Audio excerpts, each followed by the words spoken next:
Magandang umaga mga bata! Tatalakayin natin ngayon sa GMRC 3, Quarter 2, Week 6, Day 1 ang tungkol sa mga gawin ng pamilya sa pangangalaga ng kalikasan. Before we begin, please don't forget to like, share, and subscribe. Thank you!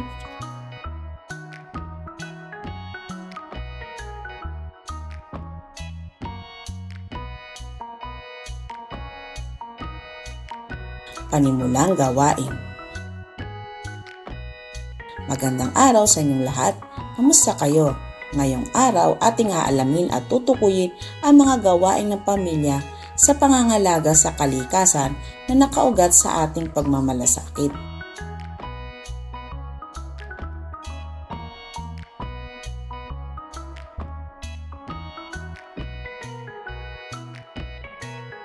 Narito ang isang awitin o liriko ng awitin ating pag-aralan.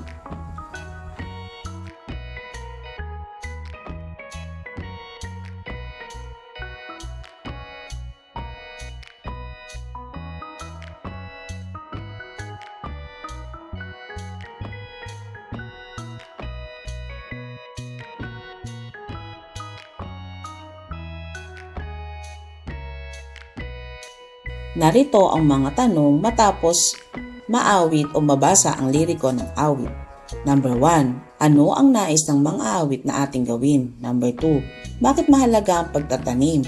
At number 3. Ginagawa ba ito ng ating pamilya? Narito ang ilang mga halimbawang tugon.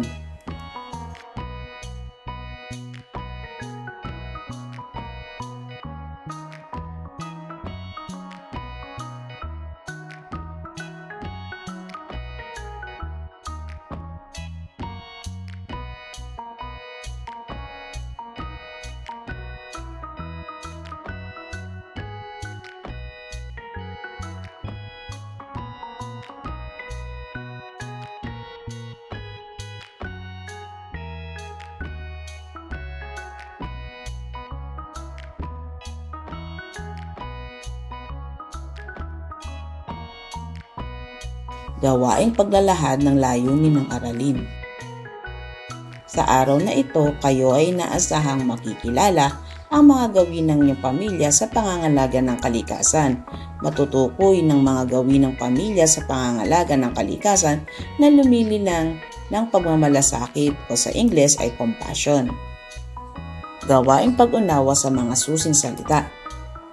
Narito ang pagsasanay upang malaman kung ano ang mga importanteng salita na mababasa natin o ma-encounter natin sa ating talakayan.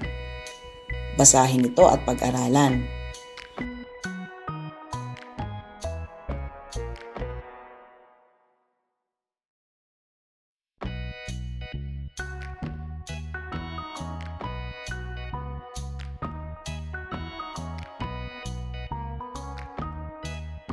Pagbasa sa mahalagang pag-unawa o susing idea. Iguhit ang masayang mukha kung ang larawan ay nagpapakita ng pangangalaga sa kalikasan at malungkot na mukha naman kung hindi.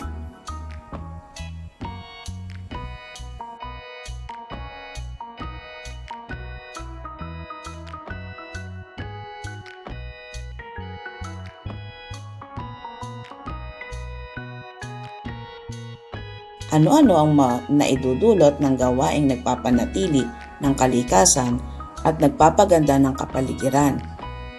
Ang paglilinis ng bahay, paligid, paaralan at ng buong komunidad ay nagpapanatili ng kaayusan. Ang pagtatanim ay tanda ng pangangalaga sa kapaligiran dahil tumutulong ito sa pagpapabuti ng hangin. Ano-anong mga gawain na nagpapakita ng pagiging masinop? Ang recycling ay isang paraan para muling gamitin ng mga hindi nabubulok na mga makabuluhang bagay. Maiiwasan nito ang labis na tambak na basura. Ang pagtitipid ay tumutukoy din sa malasakit sa kapaligiran dahil nangangahulugan ito ng paggamit ng naaayon lamang sa kinakailangan. Ano-ano ang naidudulot ng malinis na kapaligiran? Paggalang sa kaayusan at kalinisan, pangangalaga sa kalusugan ng bawat isa, pagpapakita ng pagmamalasakit sa likha ng Diyos. Pagpapaunlad ng kaalaman at kasanayan sa mahalagang pag-unawa o susing idea. Panuto. Isulat ang tama kung ang pahayag ay totoo at angkop sa pangangalaga ng kalikasan at mali naman kung hindi.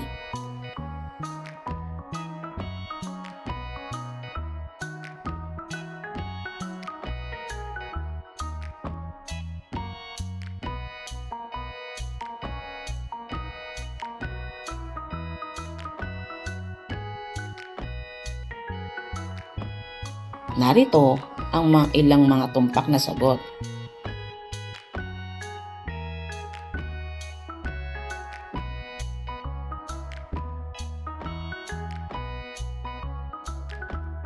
Pagpapalalim ng kaalaman at kasanayan sa mahalagang pag-unawa o susing idea.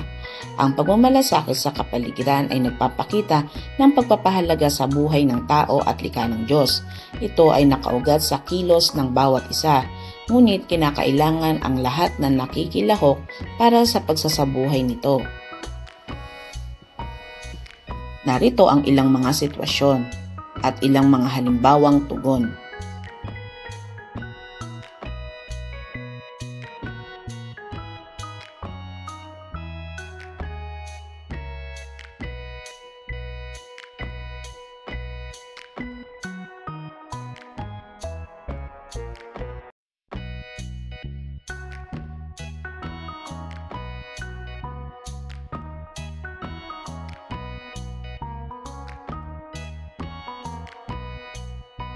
Paglalapat at paglalahat. Matapos ang talakayan, sagutin ang mga sumusunod na tanong. Ano ang iyong naramdaman kapag naglilinis ng kapaligiran? Number 2, batay sa naging katalakayan, ano ang nakikita mong halaga ng malasakit sa kapaligiran? At number 3, paano mo isasabuhay ang pagmamalasakit? Narito muli ang ilang mga halimbawang tugon.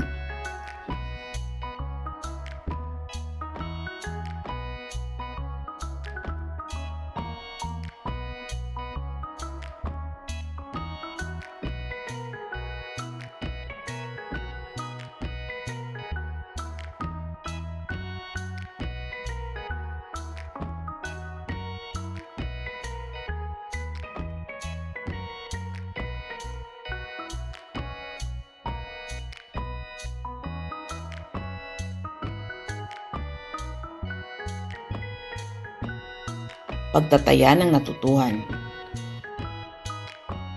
Sa sagutang papel, isulat ang check sa tabi ng numero kung ang pahayag ay nagpapakita ng pagmamalasakit sa kapaligiran at isulat naman ang X kung hindi.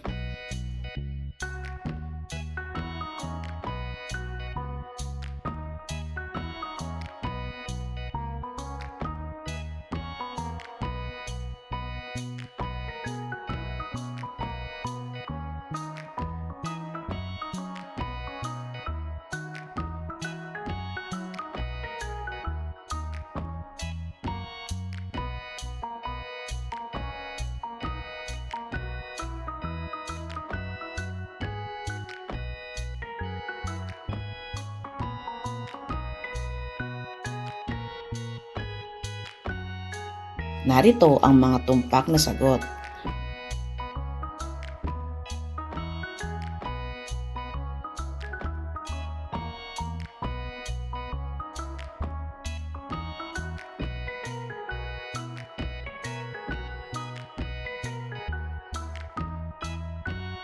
Para sa ating remediation, gumawa ng poster na nagpapakita ng iyong pakikisa sa mga gawaing nagpapakita ng pangangalaga sa kalikasan. Kunin ang iyong sagutang papel, gumamit ng mga pangkulay.